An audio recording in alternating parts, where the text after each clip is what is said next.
What is up, everybody? Welcome to DFS by the Numbers. This is my full card breakdown and prediction video for UFC 271. We have Israel Adesanya going against Robert Whittaker 2. I need all the wins, yeah. Harder than all that is. You better move, you might get knocked out. Knocked out. You better move, you might get knocked out. Knocked out. You better move, you might get knocked out. Knocked out.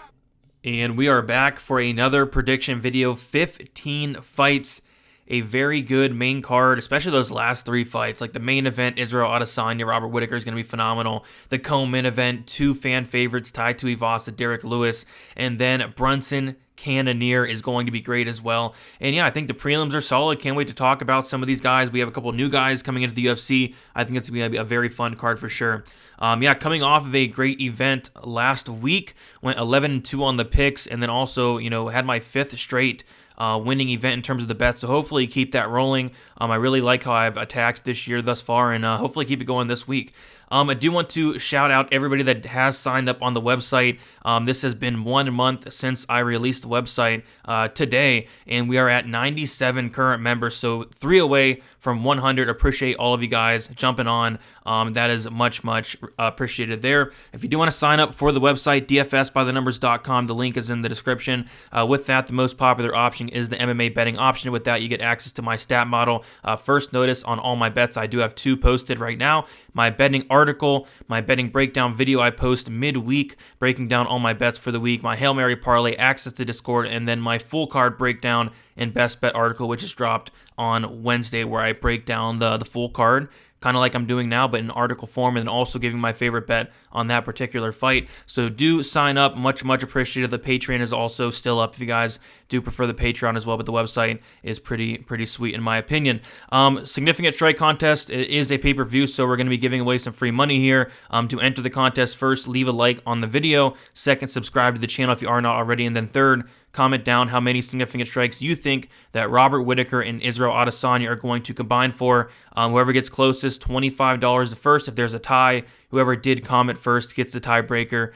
So yeah, we'll see who's able to get it there, see if anybody can get it on the dot. Nobody was able to last time there.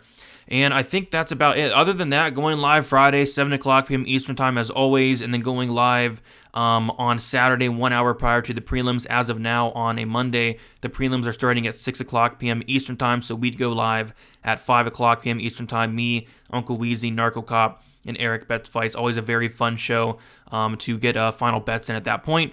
And then follow me on Twitter, DFS_numbers. Instagram, DFS by the Numbers. I'll be posting my final picks there on fight day, along with the method in the round as well, like I did last week. So I think that is about it. No more time to waste. I say we start breaking down these fights. We have 15 of them to break down. And let's start with the very first fight of the night. And this bout order very well could change around. But right now, we have Jeremiah Wells going against Blood Diamond, which has to be the best name in the UFC. And I'm curious to hear, what they're going to announce him as, on fight day. Are they going to announce him as Blood Diamond, or are they going to announce him as Mike Mathatha or Mathatha? And I'm hoping it's Blood Diamond, because that's just awesome. But in terms of how this fight goes, Jeremiah Wells, he's 35 years old, 5'9", with a 75-inch reach, 9-2, and 4-1 in his last 5 fights. Blood Diamond, he is 33 years old, 5'11", 74.5-inch reach. He is 3-0, only 3 MMA fights, but Blood Diamond does have a kickboxing background. Blood Diamond is training with Israel Adesanya. It's one of Israel Adesanya's boys here, and that's probably why he's on the card at only 3-0. So we'll take a look at the odds on this fight, and I was hoping to get a better price on Wells here. I thought people might see the name Blood Diamond and might hop on potentially, but no, we see that Wells is a decent-sized favorite, opening up -200. He is currently -220, and Blood Diamond opened up +170. He is currently +185. So I completely agree with the odds. Watching Blood Diamond, I guess I was expecting a little bit more. I mean, if you have a nickname like that, you have to be very, very good. But in his 3 fights, he's fought some really questionable competition. He submitted an 0-0 guy in his second MMA fight. He did knock out somebody else, and then in his last fight, the name was like Dimps something. And then Dimps was, it was a close fight. Like, he was having a close fight with a very questionable fighter. He was able to take down Blood Diamond. He was able to hold him against the cage as well. And I think with Blood Diamond, he's a phenomenal kickboxer. This guy, technique-wise, he's very talented. He'll throw so many spinning attacks. I think he throws too many spinning attacks. In his last fight, he landed 20 or 30 head kicks. It was crazy, but I really questioned the power of Blood Diamond, and I kind of questioned the fight. I feel like you're not going to go out there and land 30 head kicks in an MMA fight and expect to win a lot of them, especially if they're not putting some of these guys down. Jeremiah Wells is going to be his toughest MMA opponent by a mile, and it's really not even close at all. Wells, I really like Jeremiah Wells. The only thing I'll say is he is 35 years old, so he is coming into the UFC a little bit late, but this guy's very good, well-rounded. He is training at Renzo Gracie Philly, which is the same camp as Sean Brady, Pat Sabatini, a ton of great guys over there who have been on an absolute roll inside the UFC. So great training partners, and on top of that, this guy has a ton of power. This guy is jacked city, and a lot of guys that are jacked city, they don't have the cardio to back it up, but this guy actually has solid cardio. I've seen him go 5 rounds before, and I think the biggest aspect in this fight for Jeremiah Wells is going to be him taking down Blood Diamond and probably submitting him in the first round. Jeremiah Wells, legit black belt in BJJ, legit wrestling, good top control, and once he gets on top, he's very dangerous, and he will go for submissions, and I think he does submit Blood Diamond in the first round. Could Blood Diamond knock out Jeremiah Wells? Potentially, maybe land a head kick, maybe, but Wells is very tough, very durable. He hasn't been knocked out in his entire career. I think Wells makes quick work of Blood Diamond here. Again, if this was not Israel Adesanya's boy, I don't think he'd be on the card. I mean, I'm just not impressed. Maybe if this was a kickboxing match, yeah, I mean, Blood Diamond would have a very, very good chance of winning. I think, technique-wise, he's the much better striker. Wells is going to rush forward, with not much technique and throw bombs, and that seems to work a lot, but easy path to victory here, Wells. Take him down, submit him in the first round. I'll go Wells, first round submission. All right, Douglas Silva de Andrade going against Sergey Morozov. We have Morozov, who is 32 years old, 5'6", with a 67-inch reach, 17-4 and 4-1 in his last 5 fights. Douglas Silva de Andrade, 36 years old, 5'7", with a 68.5-inch reach, 27-4 and 3-2 in his last 5 fights. So we'll take a look at the odds here. Sergey Morozov opened up -200, a little fluctuation there. He's back to -200.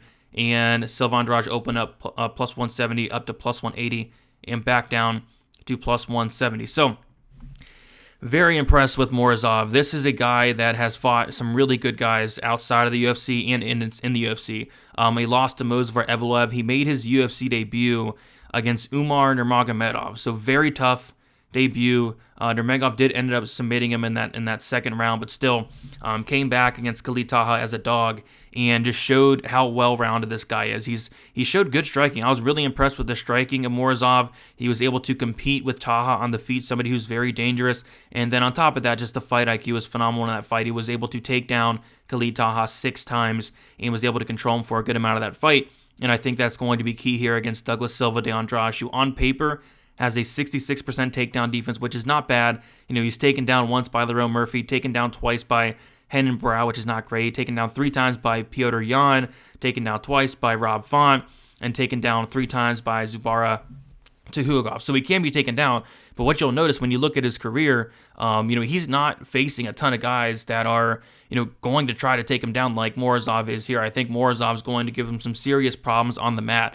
I want to say Douglas Silva de Andrade is a black belt, but he only has 1 submission on his entire record. If Douglas Silva de Andrade is going to win a fight, he's most likely going to knock you out. This guy has a ton of knockouts in his career, but Morozov showed a very good chin against a hard hitter in Taha. I think the striking will be competitive. You probably got to slightly favor Silva de Andrade, and he will be dangerous, but simple path to victory here for Morozov. Take him down multiple times. He has the cardio to do so. He has the fight IQ. I think this is a pretty good spot for a decision win for Sergey Morozov. I will take Sergey Morozov to win a pretty comfortable decision. Douglas Silva de Andrade, 36-year-old bantamweight, 36.5. It's not something I'd like to see. I'll take Morozov here, the much younger guy, and I do like him a lot in this fight. All right. Next, we have an exciting one. We have Jacob Malkoun going against AJ Dobson. We have AJ Dobson, who is 30 years old, 6'1", with a 77-inch reach, 6-0, obviously 5-0 in his last 5 fights. Jacob Malkoun, 26 years old, 5'9", with a 73-inch reach, 5-1, and 4-1 in his last 5 fights. So tail of the tape, we're going to see that Dobson is 4 years older, but he is going to have a 4-inch height advantage and a 4-inch reach advantage. So Dobson, the much bigger guy here, which could play a factor in this fight.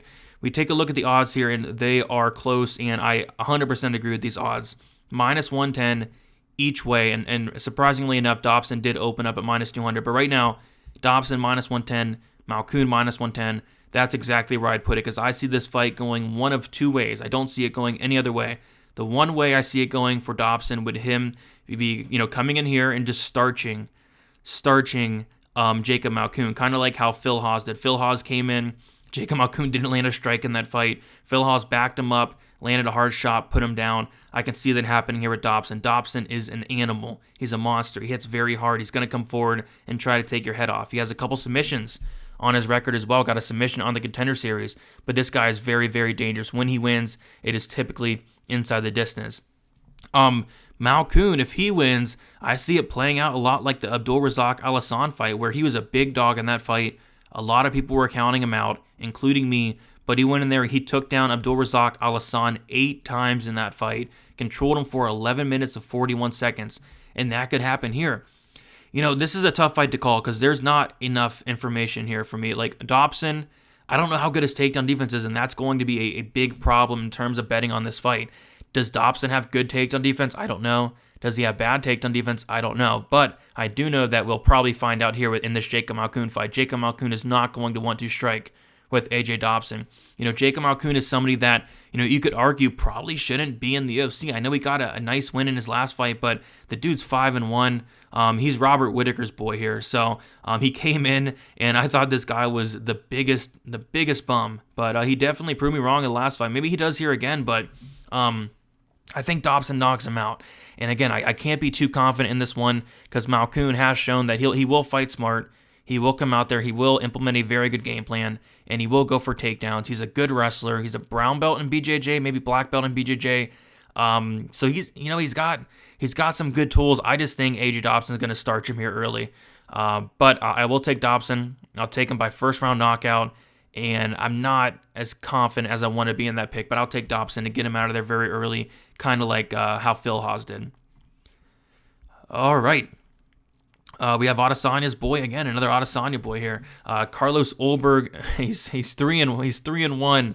So yeah, we have a 3-1 guy on the card, a 3-0 guy on the card, a 5-1 guy on the card, courtesy of Adesanya bringing these guys on and Whittaker bringing his boy on as well. So Ulberg is 3-1, but this guy, I'm really impressed with this guy. We'll talk about why.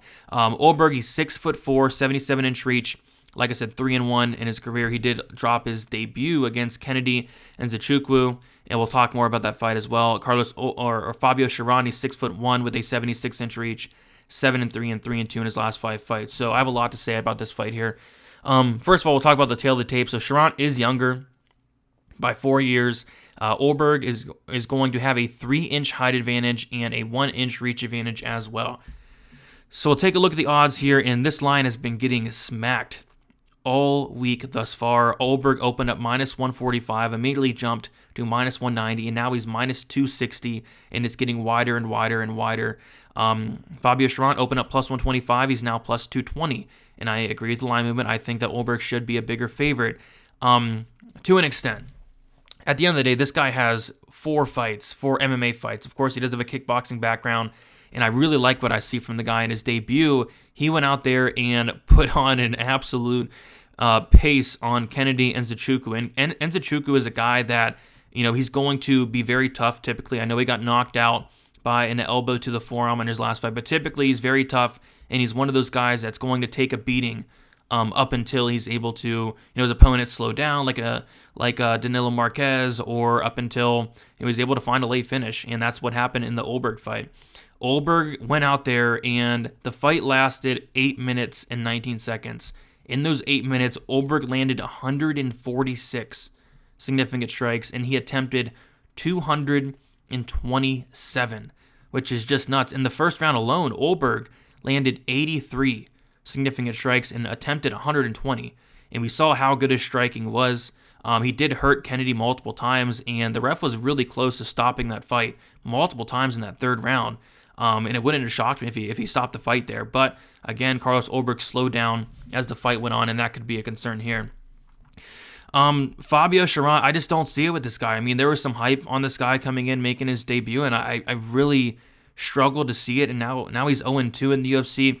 I went back and watched his Contender Series fight against Alexa K. Moore, and a lot of people think Alexa K. Moore sucks, and I kind of think that as well. Alexa K. Moore just lost to Nikolai Negamarianu coming off like a 3 or 4 year layoff, and Alexa K. Moore back in 2019 outlanded Fabio Cherant 44-7. 44-7. That's not a good sign there. In the first round, Fabio Cherant lands 5 strikes. In the second round, Fabio Cherant lands 2 strikes. And K. Moore eventually, lands a flying knee, hurts Cherant, and gets him out of there in that second round. That is not good. If you're struggling on the feet against Alexa K. Moore, you are going to be in some serious trouble against Carlos Olberg.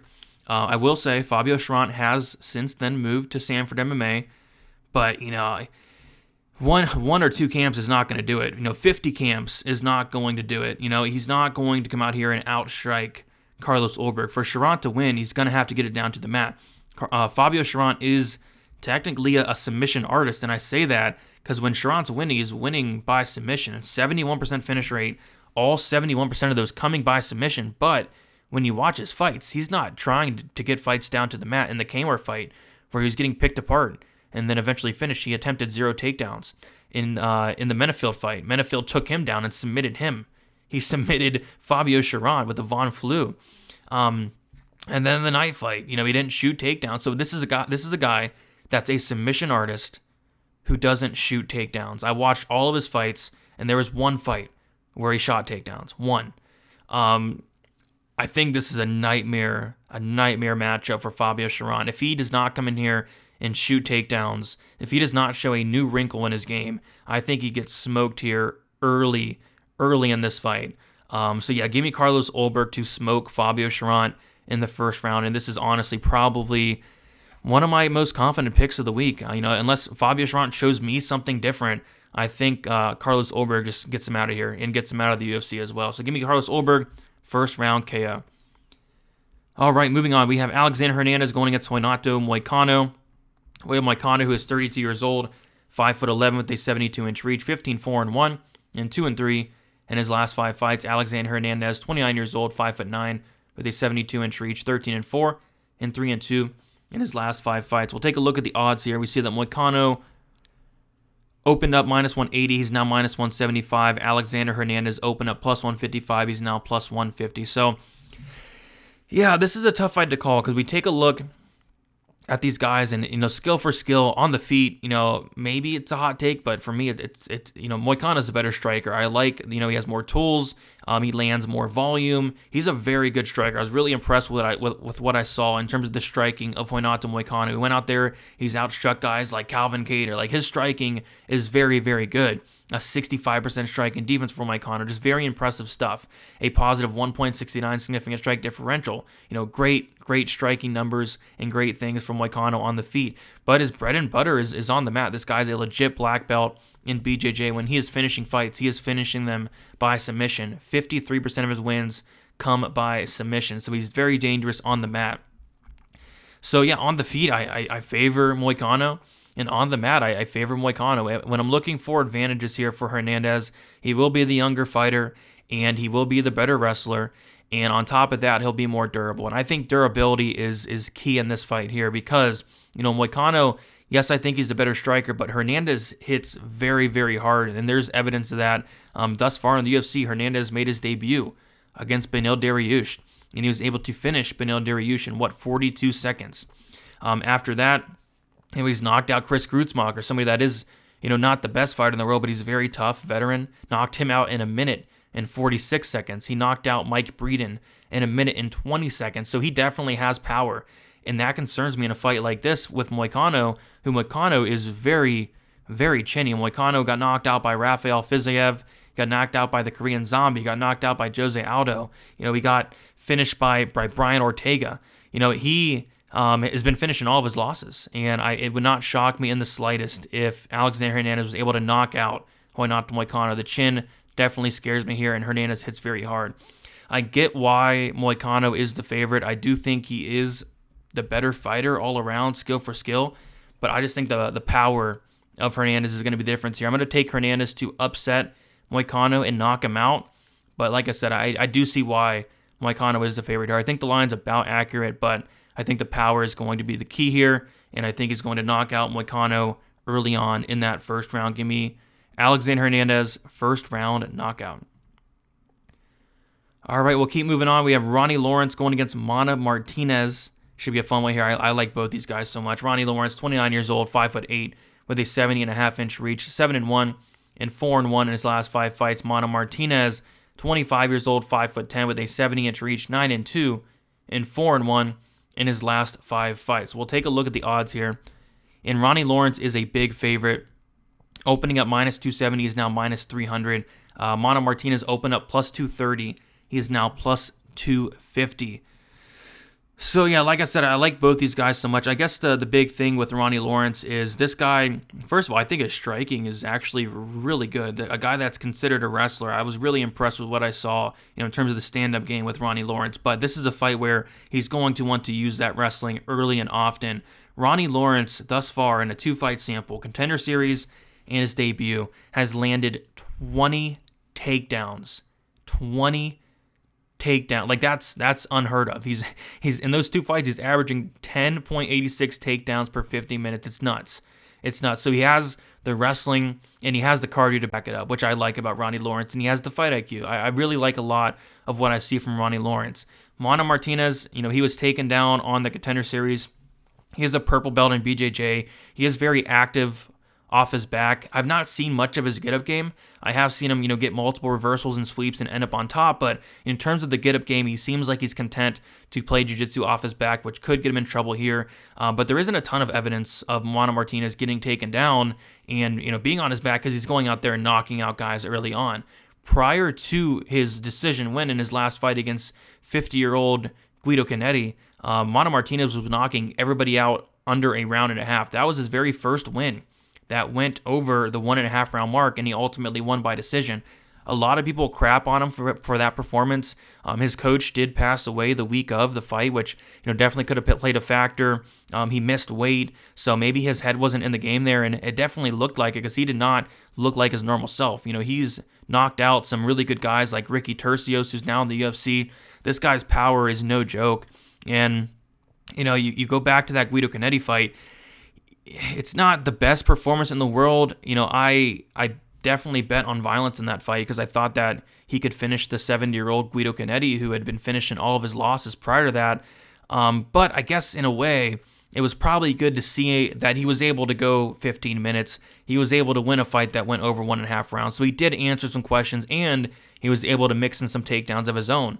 His offensive wrestling is pretty solid. Again, a purple belt in BJJ, but defensively, I have seen him taken down. I have seen him put against the cage, and I have seen him stuck on his back at times. So I think it's a good spot for Ronnie Lawrence, but you can't count out Mana Martinez. Like, this guy hits very, very hard. He trains with Adrian Yanez. Would it completely shock me if Mana knocked him out early? No, it would not. But I feel like Ronnie is a smart guy. He has great fight IQ. I feel like he's going to take down Mana early and often, grind on him, and eventually win a decision here. So yeah, give me Ronnie Lawrence to win a decision here. I think he should win, but Mana has a ton of power, and I do think we're going to get a better version of him than we did against Guido Canetti in the last fight. So give me Ronnie Lawrence to win. Give me Ronnie Lawrence to win by decision. All right, William Knight going against Maxim Grishin.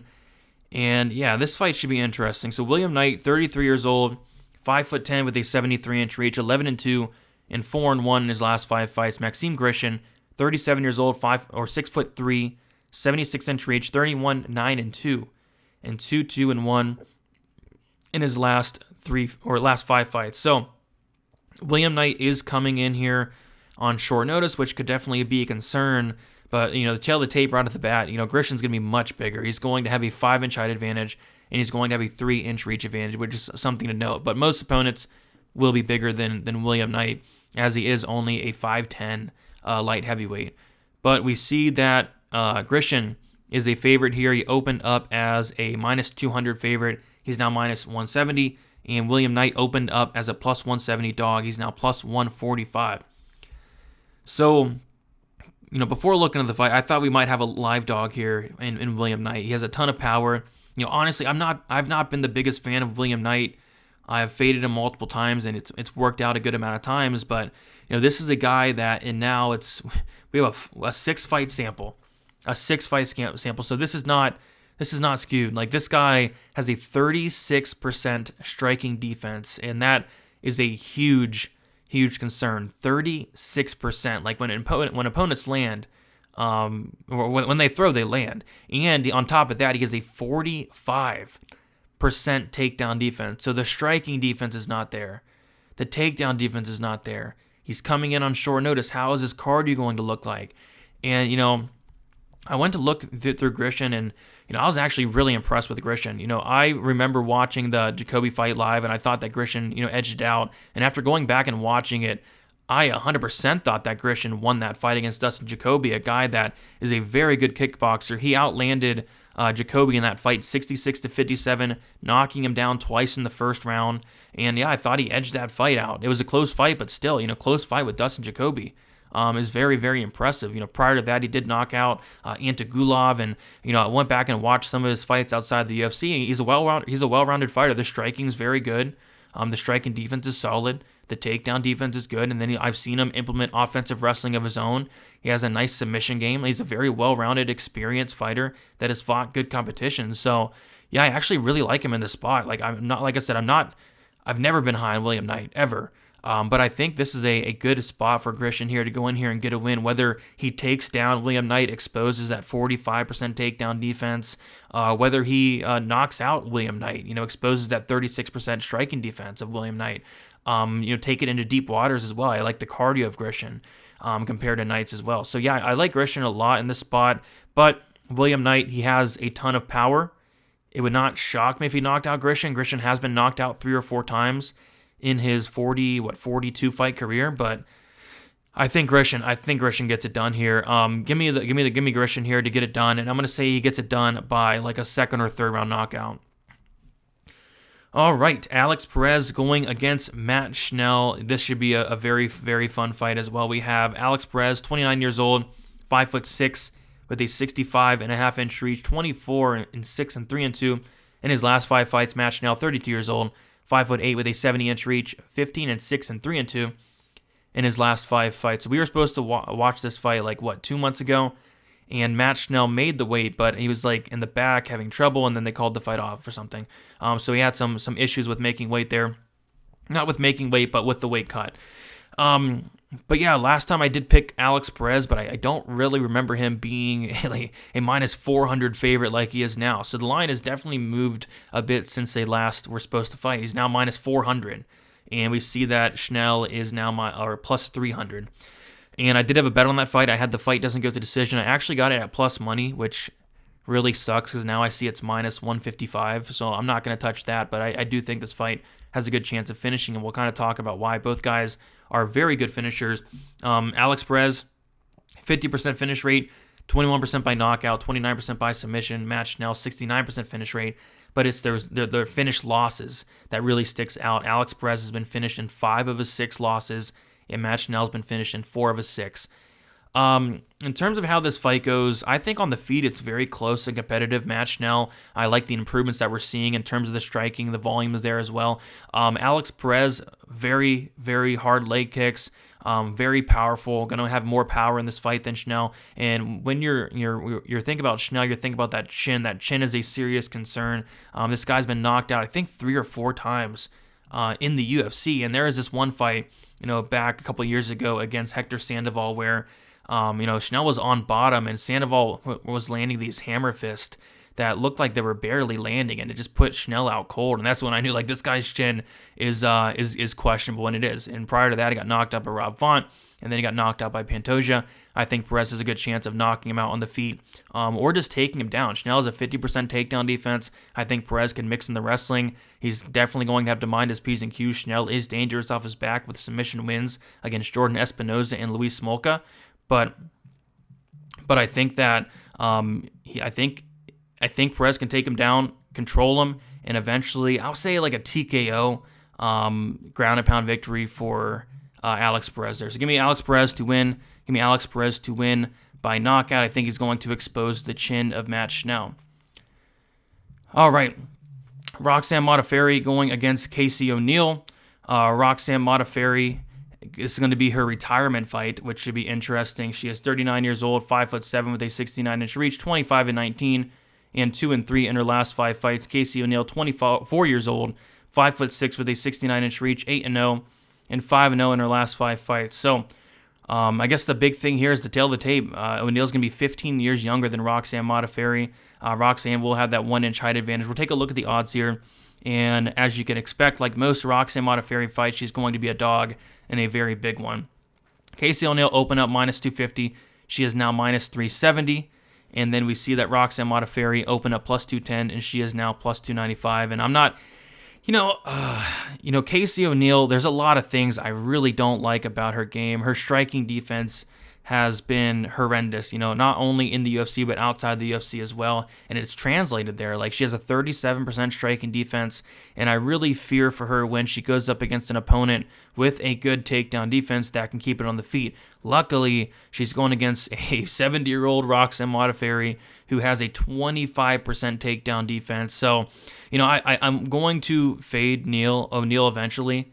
But this is not the spot. Like, it's tempting. I know a lot of people that are going to be taking a shot on Roxanne Modafferi, but it's a retirement fight, and I'm trying to fade Roxy typically as well. So I'm not going to fade O'Neill with Roxy here. I think O'Neill gets it done. I think on the feet it'll probably be competitive. Roxy with the better striking defense, Roxy with the improved striking, but I think O'Neill can take down Roxy whenever she wants, get some top control, and eventually ride out a decision here. But it will be her toughest fight yet by a mile in terms of O'Neill. She made her debut against Shanna Dobson, no longer in the UFC. In her next fight, she beat Laura Procopio in a fight that she was getting dominated in the first round, and then Procopio went back to her corner, said she had like cramps or something, and then Procopio kind of fell off a cliff, gassed out, and got finished late. And then Antonina Shevchenko, who probably shouldn't be in the UFC as well. So this is going to be a big step in competition for Casey O'Neill, and this is going to be a big step down in competition for Roxanne Modafferi. She's coming off of back-to-back losses against Tyler Santos, who I think would destroy Casey O'Neill, and it wouldn't even be close. And then Viviane Araújo, she had that upset win against Andrea Lee, and she had that upset win against Macy Barbers, and she had that upset win against Antonina Shevchenko. It wouldn't completely shock me if Roxy won, but I'm not picking a 40-year-old retiring Roxy who has a 25% takedown defense. I think O'Neill wins, and I will say, O'Neill, although I'm not impressed with what I see, she's now a black belt in BJJ. She's training at a very good camp. She's young. She's 24 years old. I think she will improve that striking eventually, and I think she could be a problem. Like, she's young. She's young, and I do think she can improve, and she is the younger fighter in this fight by a decent margin. So I got to go Casey O'Neill. I'll take Casey O'Neill to win by decision. I don't see her submitting Roxanne. Roxanne's a black belt in BJJ in her own right, very defensively sound on the mat, and I don't see her knocking out Roxanne, who maybe she's not great, but she is very, very tough. The last time Roxy had been knocked out officially in her MMA career was 2010, and it was a slam knockout. So I think, O'Neill takes this one and takes it by decision. Andrei Arlovski going against Jared Vanderaa. We have Arlovski, who is 42 years old, 6'3", with a 77-inch reach, 32-20, and 4-1 in his last 5 fights. Jared Vanderaa, 29 years old, 6'4", with an 80-inch reach, 12-6, and 3-2 in his last 5 fights. So I know I just crapped on the age of Roxanne Modafferi there, and I did crap on the age of somebody else earlier in the card as well. Who was that? 36-year-old man, Douglas Silva de Andrade. But this is a 42-year-old heavyweight. So at heavyweight, I don't think the age matters as much. We've seen, Overeem go out there at like 43 years old and get wins. We've seen Oleinik do it. So it's not a huge deal.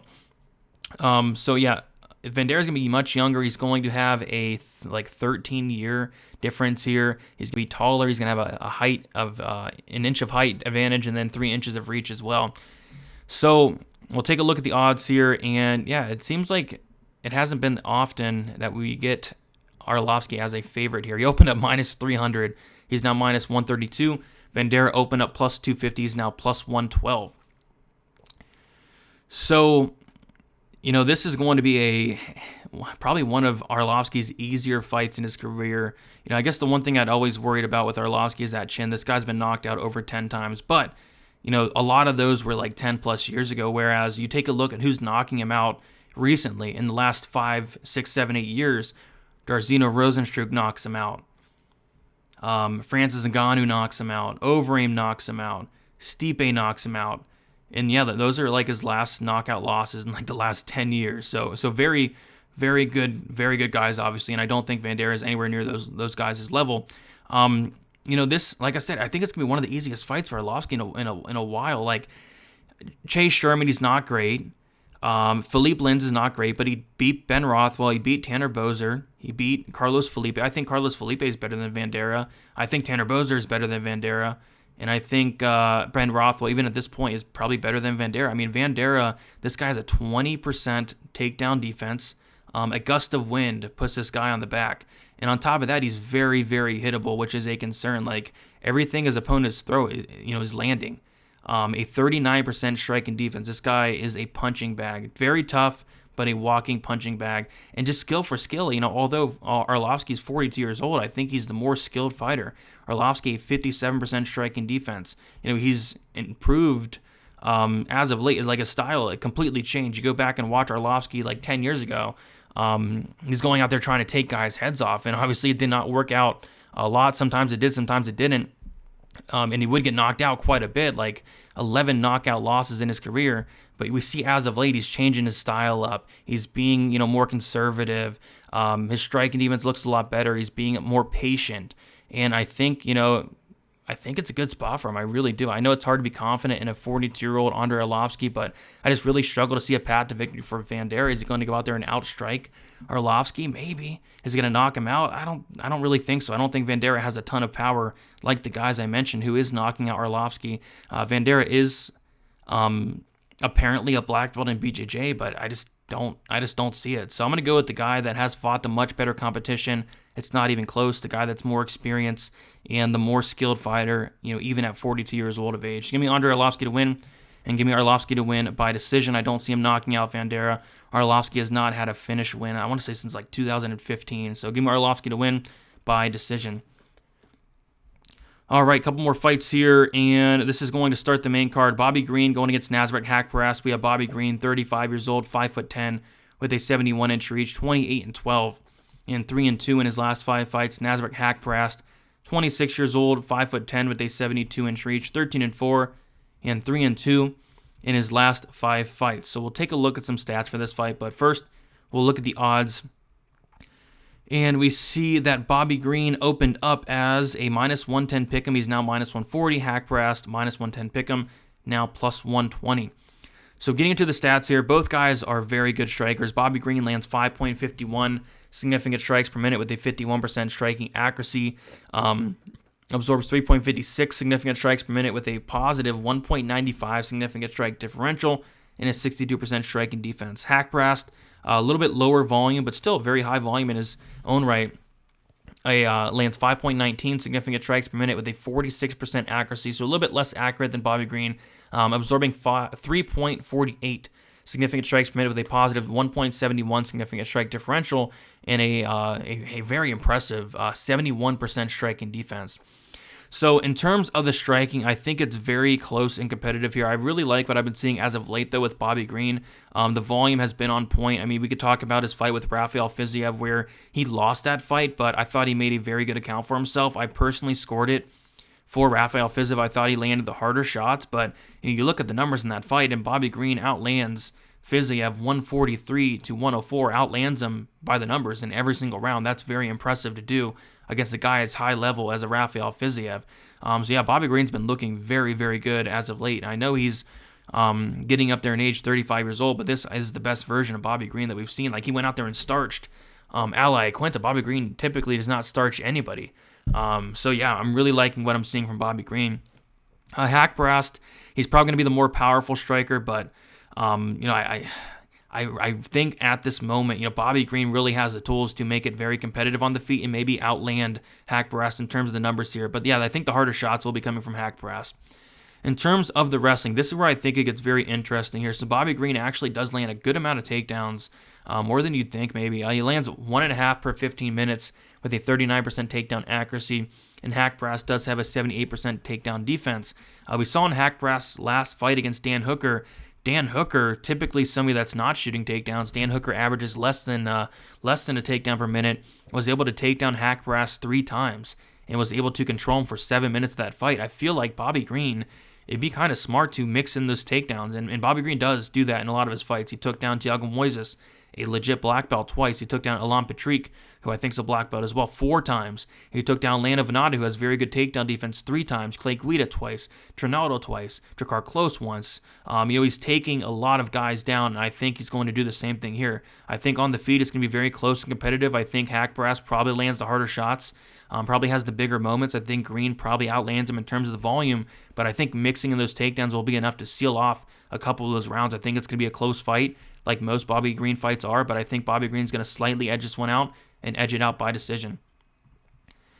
Moving on to Kyler Phillips going against Marcelo Rojo, and maybe not the most name value, especially on a pay-per-view here, but I see why they put it on the main card. This fight is going to be phenomenal. Both of these guys are very exciting. Both of these guys are finishers. Kyler Phillips, he's 26 years old, 5'8", with a 72-inch reach, 9-2, and 4-1 in his last 5 fights. Marcelo Rojo, 33 years old, 5'8", with a 71-inch reach, 16-7, and 3-2 in his last 5 fights. We'll take a look at the odds, and we see that Kyler Phillips is a very big favorite. I want to say he's potentially the biggest favorite on the card, I think. Open up minus 300, he's now minus 425. And Marcelo Rojo opened up plus 250.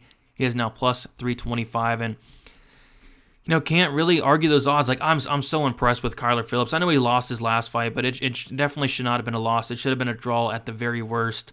I don't know how that fight was not a draw. Like, that was a 10-8 round in the first. He drops Paiva early on in the first, and then he drops him late in the first, like twice, and then he almost gets him out of there seconds away from finishing the fight. Paiva can barely stand at the end of the round. I thought they were going to call it off there. And then Paiva wins 2 very close rounds in rounds 2 and rounds 3. And honestly, like, round 3 was could have went either way in my opinion. So I thought it should have been a draw at the very worst, but still, I mean, this guy, I guess that'd be the one knock would be his cardio, because he did slow down in that Paiva fight. But this guy's a very good striker. His striking is they call him the Matrix for a reason. This guy's very good on the feet. And then on top of that, he's very well-rounded. He's a black belt in BJJ. He has very good wrestling as well to get it there. And I think that's going to be Kyler Phillips' easiest path to victory, is getting this fight down to the mat. Marcelo Rojo, I question his takedown defense, and I definitely question his grappling defense. Marcelo Rojo has been submitted like 4 or 5 times in his career, and I really like what I see from Kyler Phillips on the mat. I think if Phillips can get this fight down to the mat, I think he can make quick work of Rojo. Again, the cardio scares me for Phillips, but on top of that, Rojo has pretty questionable cardio as well. If it is on the feet, Rojo's going to have opportunities. Rojo can hit very, very hard. But I like Kyler Phillips here. I think he's the more skilled fighter. I think the line more so makes sense. And I think if Phillips does fight smart, get this fight down to the mat, I think it'll be a very easy night. And I think he will look his price tag this Saturday. Give me Phillips to win. Phillips to win by first round submission. All right, these last 3 fights are phenomenal. I cannot wait to talk about them. And we're going to start with Derrick Brunson going against Jared Cannonier. So Jared Cannonier, he is 37 years old, 5'11", with a 77.5-inch reach, 14-5, and 4-1 in his last 5 fights. Derrick Brunson, 38 years old, 6'1", with a 77-inch reach, 23-7, and 5-0 in his last 5 fights. We'll take a look at the odds. And this kind of surprises me, but Cannonier opens up minus 125. He's now minus 170. And Brunson opened up plus 105. He's now plus 145. The reason why this surprises me, I thought that more people would be betting on Brunson this week. He's cashed as an underdog, several times in his last couple fights. I thought more people might be on Brunson, but looks like people are kind of seeing it how I'm seeing it. And I think it's a really, really tough matchup for Brunson. And the reason why I think that is because you take a look on paper. If you look at the, his takedown defense on paper in terms of Cannonier, 62%, you might think that Brunson gets him down easily, but, he has a couple fights at heavyweight, a couple fights at light heavyweight, and I went through and did the numbers. So his Cannonier's takedown defense between light heavyweight and heavyweight is 22%. 22%, and that includes, getting taken down by guys like Glover Teixeira, took him down 3 times, guys like Jan Blachowicz, guys like Ion Kudalaba, light heavyweight. And then at middleweight, his takedown defense is around 85%, just about. So his takedown defense has been much improved since moving down to this weight class. He is very, very hard to take down, and he is very, very hard to hold down. This guy's very strong. I remember Jack Hermanson took him down. I thought that would be the end of the fight. He was able to pop right back up. And when Jack was on top of him, which is very hard to do. So I'm very impressed with the takedown defense of Cannonier and the get-up game. But, Brunson is a very good wrestler, one of the best wrestlers in the division. But you kind of take a look through Brunson's last couple fights. He's on a 5-fight winning streak, a win against Elias Theodorou, who's not in the UFC, a win against Ian Heinisch, a win against Edmund Shabazian, where he took him down 4 times. He was a big dog there. And then a win against Kevin Holland, where he was a big dog, took down Kevin Holland 6 times. But, Kevin Holland has a 50% takedown defense. We know that's the hole in Kevin Holland's game. Edmund Shabazian has a 57% takedown defense, easy to take down. Ian Heinisch has a 59% takedown defense, easy to take down. Darren Till has a good takedown defense, and he was able to take down Till. And the thing I saw in Brunson's last couple fights was, on the feet, he seems to, really, he looks uncomfortable on the feet. He looks really uncomfortable. We know that he's very chinny. He's been knocked out several times. I think he's been knocked out like 5 times. When it's on the feet, like, he looks uncomfortable. Like, Till hurt him bad in that 3rd round, and then Brunson kind of bails himself out with the takedown and gets a submission. But yeah, Till hurt him bad a couple times. Kevin Holland hurt him a couple times as well, and that fight was on the mat, for 16 minutes and 55 seconds. When it was on the feet, Kevin Holland had a lot of good moments on the feet. And I just feel like Cannonier is going to have a lot of opportunities to knock out Brunson. I think Cannonier is going to give Brunson his 6th knockout loss. I think he stuffs the takedowns. If he does get taken down, I think he pops back up. And on the feet, I really don't like Brunson's chances. I think Cannonier ends the streak here for Brunson. It's been 5 good wins in a row, but I think Cannonier puts him out here with a 1st-round knockout. All right, co-main event. Derrick Lewis going against Tai Tuivasa, heavyweight fight. 2 fan favorites. This one should definitely deliver for as long as it lasts, because I do not see this fight lasting very long. Derrick Lewis, he's 36 years old, 6'3", with a 79-inch reach, 26-8 and 4-1 in his last 5 fights. Tai Tuivasa, 28 years old, 6'2", with a 75-inch reach, 14-3 and 4-1 in his last 5 fights. So we'll take a look at the odds here, and Derrick Lewis going from being a underdog in his last fight to a decent-sized favorite, opening at -175, currently -192. Tai Tuivasa opening up +150, he's now +167. So Derrick Lewis getting some respect here, unlike in his last fight against Daukaus, and I did pick Daukaus because I thought he'd kind of be able to stick on the outside like Ciryl Gane did, use his speed, and that just was not the case. I knew within the first 30 seconds of that Daukaus fight that Daukaus was not winning it. I don't think Daukaus even landed a strike in the first minute, and that was a completely different Daukaus than we've ever seen, and Derrick Lewis can do that to people, and that's why you take a look at Derrick Lewis, and his volume is very low, but he's actually outlanding his opponents. He lands 2.52 significant strikes per minute. His opponents only land 2.48, and I think a lot of the times is because his opponents are very, careful, because Derrick Lewis has a ton of power. So I'm curious to see how Tai Tuivasa approaches this fight, because Tai Tuivasa, when he's going to go in there to fight, he's going in there to brawl. He's going in there to knock out his opponent. And if he does that with Derrick Lewis, it's not going to work out well. You take a look at who has beat Derrick Lewis in the last couple of years. Ciryl Gane just fought for a title, used his speed, his footwork, was able to knock out Derrick Lewis late, outlands him 98-16. Tai Tuivasa is not Ciryl Gane. JDS knocks him out in the 2nd round.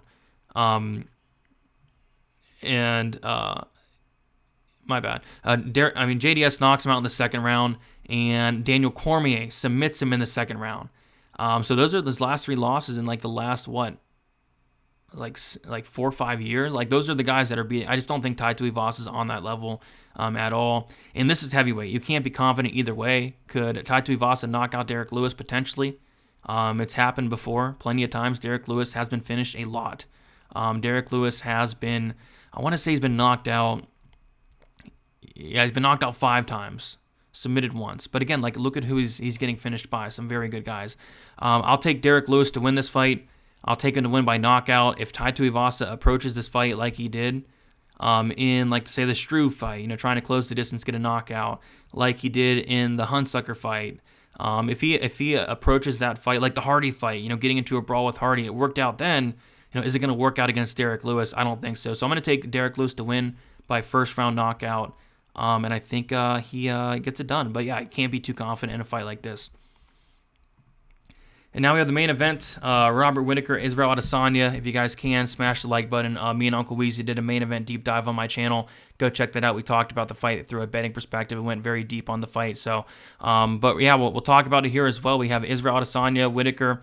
Adesanya, 32 years old, 6'4", with an 80-inch reach, 21-1, and 4-1 in his last 5 fights. Robert Whittaker, 31 years old, 6 foot, with a 73.5-inch reach, 23-5, and 3-2 in his last 5 fights. So we'll talk about some stats for this fight, but first we'll take a look at the odds. Adesanya opened up -260, currently -260. Robert Whittaker opened up +220, currently +220. Not a lot of action coming in on this fight thus far, and the line is not moving a ton.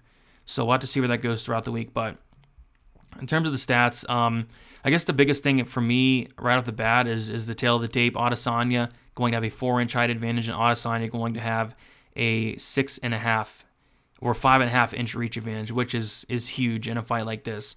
So we'll talk about the striking stats first. So Adesanya, he lands 3.94 significant strikes per minute with a 50% accuracy, absorbing 2.59 significant strikes with a positive 1.35 significant strike differential, and a 62% striking defense. Robert Whittaker, a little more high volume, but a lot less accurate. Robert Whittaker lands 4.68 significant strikes per minute with a 41% accuracy, absorbing 3.34 significant strikes per minute with a positive 1.34 significant strike differential and a 61% striking defense. Striking advantage, I got to give to Adesanya. I mean, we all watched the first fight. Robert Whittaker just looked uncomfortable. He looked uncomfortable. He had a very hard time closing the distance against Adesanya. He's the much smaller fighter, and he was kind of like rushing in. It looked like he was trying to knock Adesanya's head off, and it looked like he did not have an answer for the length, the striking of Adesanya. And I don't really see how that changes. I mean, Adesanya is still going to have a 5.5-inch reach advantage on him, and we are in the big cage, which is going to favor Adesanya. So, yeah, I think for Robert Whittaker to win, I think he's going to have to mix it up with the takedowns, which is kind of the narrative for this week. The narrative is, Rob's going to implement the Jan Blachowicz game plan, which, that was kind of the same narrative for Marvin Vettori, and that did not work out. And the reason why I think people are making a huge mistake with that silly narrative is middleweight to light heavyweight is a huge jump up. And Adesanya weighed in under the light heavyweight limit. I forget what he weighed in, like 203 maybe. And Jan Blachowicz, you gotta imagine he came in probably 220, 230 fight night. So yes, Blachowicz was the much bigger guy. That's not going to be the case. That's not going to be the case for Robert Whittaker here. And on top of that, if you're expecting Robert Whittaker to wrestle, it's not something he's done a lot in his career. I know he did it in his last fight, but he averages 0.64 takedowns per 15 minutes, so a little over half a takedown per fight. And Adesanya has a very good takedown defense of 80%. Robert Whittaker has only one fight in the UFC where he's landed over 2 takedowns, and that was his last fight against Kelvin Gastelum. And even in the Vettori fight, Vettori landed 4 takedowns against Adesanya, and he still lost very, very convincingly. What were the scorecards in the Adesanya fight versus Vettori? Yep, like I thought, 50-45 across all 3 judges' scorecards, and Marvin Vettori took him down 4 times. Took him down. Vittori's takedown defense is good. His get-up game is good. I think on the feet it's Adesanya. I like Adesanya here quite a bit, and I just don't like how does Robert Whittaker win this fight? Is he going to come in here and take down Adesanya, I just don't see it. I really don't. So I'm going to take Adesanya pretty confidently, probably my first or second most confident pick of the card. I know there's going to be a lot of people on Whittaker. People really love Whittaker, and I get it. I'm not a big fan of either of these guys personally, but, I'm a big fan of Adesanya's skill. I mean, he's very skilled, very hard to take down, very hard to hold down, and the better striker, longer, rangier. I think it's a really, really tough matchup for Robert Whittaker. Give me Adesanya to win here pretty comfortably. I'll say late knockout for Adesanya. But yeah, guys, that is about it. Make sure you guys check out the website. I have 2 bets posted right now. I'll be doing a betting breakdown video on Saturday as well, talking about my bets. But yeah, join the website. 3 members away from 100. It would be cool to hit that sometime this week. Appreciate all that have signed up. Leave a like on the video. Subscribe to the channel. Put on the post notification bell. I'll be going live Friday and Saturday. And yeah, comment down how many significant strikes you think that the main event is going to combine for. That's about it, guys. Best of luck. Let's keep it rolling. We've been hot, and let's have a good UFC 271. Let's do it. See you guys.